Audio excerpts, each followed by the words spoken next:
All right, we are live. So hello, good afternoon to you. My name is Matt. I'm the manager here at Interview Connections. So I manage our booking agent team, which I know you guys have seen a lot of recently. I am so excited to introduce today's interview. This is Oscar Trimboli, deep listening expert. He is a fantastic person and has been with us for doing so many interviews. So Oscar, tell me a little bit about yourself and your business. Yeah, g'day Matt, and good afternoon for everybody. It's good morning for me on the other side of the You're right. world. It's Wednesday morning, and if you want to know the lottery numbers, because we're a day ahead, sorry, can't help you.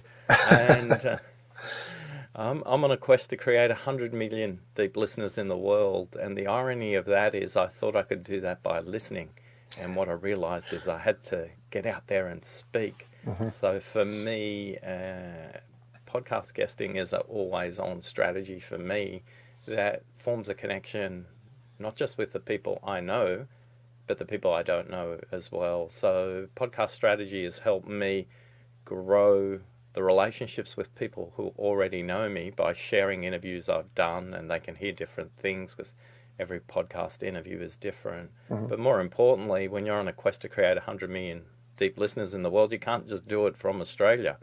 You have to be able to reach as much of the English speaking market as possible. So, Yep. working with you, with Jess, with Margie, and all the team over the last 3 years has been amazing because the hosts, who are incredibly influential people, I think sometimes we forget that and we're so obsessed with their Mhm. audience that we miss the fact that our hosts are great connections. And for Yep. me, they've been able to help me grow my business. They've been an amazing source of referrals Mhm. and just people to ask questions to. I was asking some questions that were very specific to a group of three different podcast hosts, and I was blown away, A, by how quickly they responded, Mhm. B, their professionalism, and C, the care they took to give me a really tailored answer there. So I think for me, when you're trying to create something as huge as you do, Mhm. with 100 million deep listeners, you've got to be really doing the basics really well every day. And that's what I love about working with you and the team.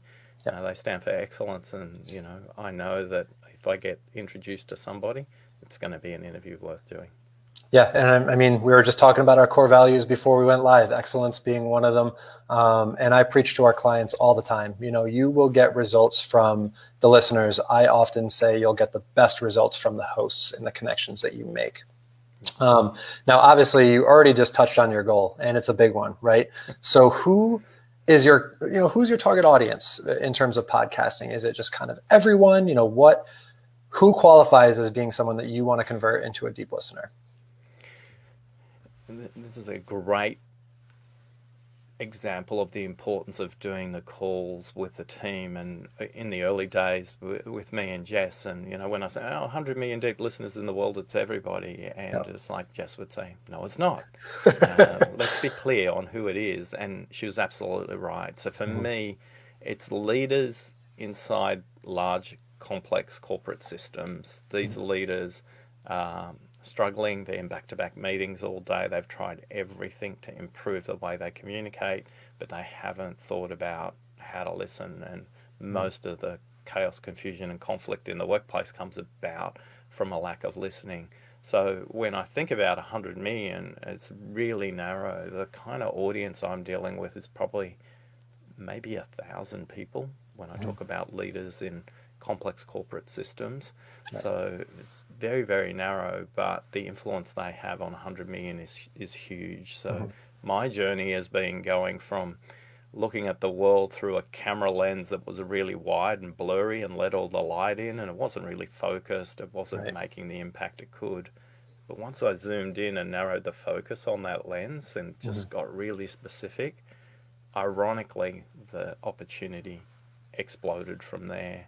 And, Yeah. and it's like I was interviewed a year and a half ago on a podcast for Salesforce, which is a big, complex corporate organization, and they sell software to organizations to better connect with their customers. Mhm. I've reshared that interview on multiple occasions about the cost of not listening in sales. And only a month ago, and this is why I reached out to Jess saying, hey, I just presented to 1,000 Salesforce employees virtually across the Asia Pacific because of that interview I did 18 months ago. Mhm. And it's funny because the person who booked me had never heard the interview, even though they work for the same organization. Now, you've got to remember, they've got like 30,000 employees in Right. their organization. It's a big system. But the instant credibility when I shared that recording with them meant I didn't have any competition when it came to that speaking arrangement, and nobody was negotiating price with me. So if you want to increase your pricing, you want to increase your impact, this strategy works. Yeah, and it's, repurposing these podcast interviews is one of the biggest advantages. They're going to be always out there. You share it, it's instant credibility, especially now with conferences not really happening. Those kinds of things. Speaking opportunities are all pretty much virtual. Podcasting is its Yeah, own virtual well, speaking.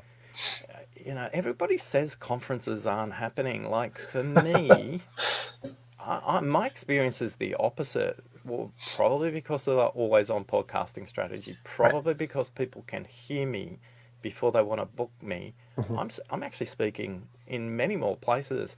Like this month alone, I've been in Florida, Chicago, and New York, all paid virtual events. Mhm. So, event organizers are paying for people that they perceive are going to deliver quality content for your Mhm. audience.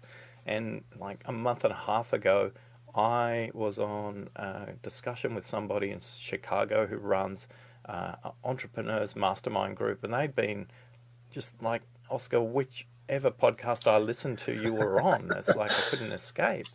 And again, it just made the conversation really simple because when they start the call with, I feel like I know you already, Mhm.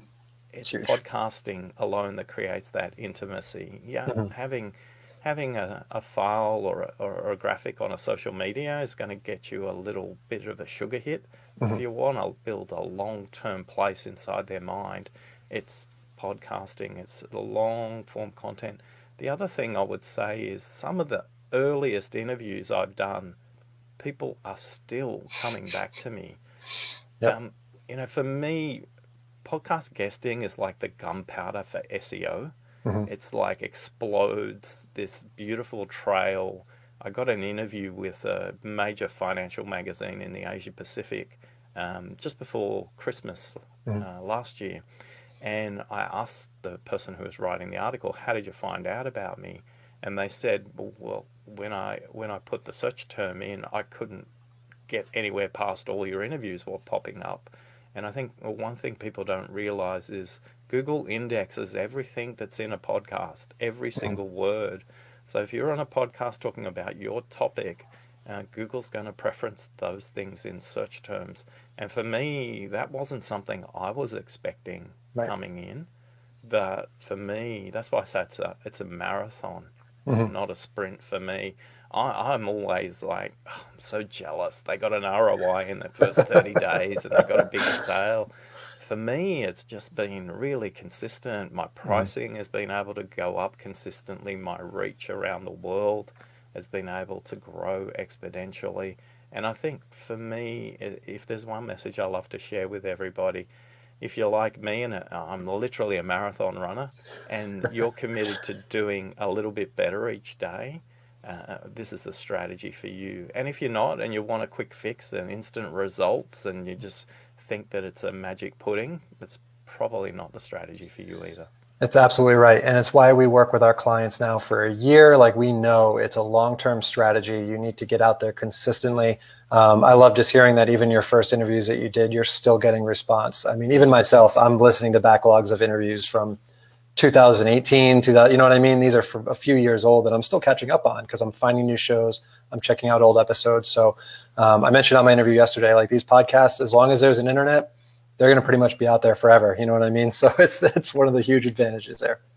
Yeah, and Um, and and also, Matt, for me as a gift of gratitude for the community, I just wrote up a document yesterday, mhm. trying to capture all our procedures and steps there in a PDF. That's kind of here's what I've learned over hundreds of interviews now about how to show up really consistently, Mhm. and create connection with the host even before you speak to them, Right. through simple techniques like the minute you book, tag them on social media and shout out to your community that you're excited about being interviewed with them. And that simple tip, again, from Jess, of creating a connection before you even speak to them, Yeah. it helps you stand out. And one thing I want to say, not many people know this because I get pitched by interview organizations all the time. Why? Because I got this amazing SEO vapor trail out there on the internet now, right? Yep. And none of them come close to interview connections in terms of professionalism, in terms of tailoring, and interview connections is the best in the world. I don't think you guys say that enough, because what you do in terms of understanding our message and connecting it in a really specific way to podcast hosts, it's second to none. Other people try and sell training and other things, but this is the best in the world. And I'm so lucky I got connected very early on with your strategy. Yeah, and I mean, that's got quite a ring to it. Best in the world, I'll take it. I love it. So obviously, like, you've already gone over the kind of success you've gotten, the relationships you've built, and obviously just the dent you've made in trying to achieve your goal and creating all those deep listeners. You've been with us for a while. You started earlier on. I mean, what were your fears and hesitations, if any, before you got things started with us? Yeah, ironically, I'm on a quest to create 100 million deep listeners in the world, and my fear was I would be found, that I would be discovered. And what I did in the early days, I'd had all these interviews and just did a strategy session with me, and she said, "Are you telling your clients about this?" I was like, "Oh yeah, but it's like my first interviews, Jess." And she goes, "So share them, get them out there, get them on your newsletter."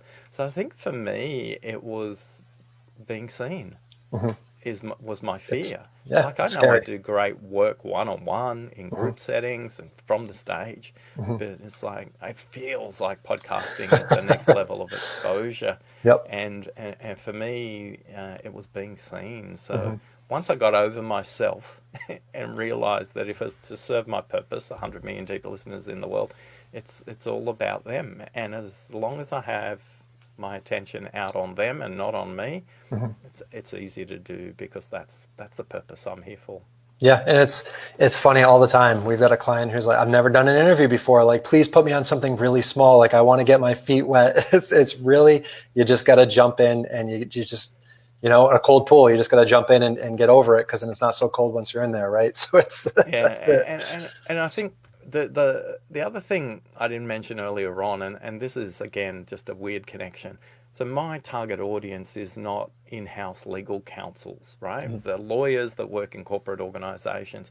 But I was approached by a publisher who wants me to write a series of books because the chief legal counsel had been listening to my podcast for over a year, and they were in a commissioning meeting, which is where they find new authors, and they were really frustrated because they said, "Oh, everybody's trying to say the same thing, do the same thing."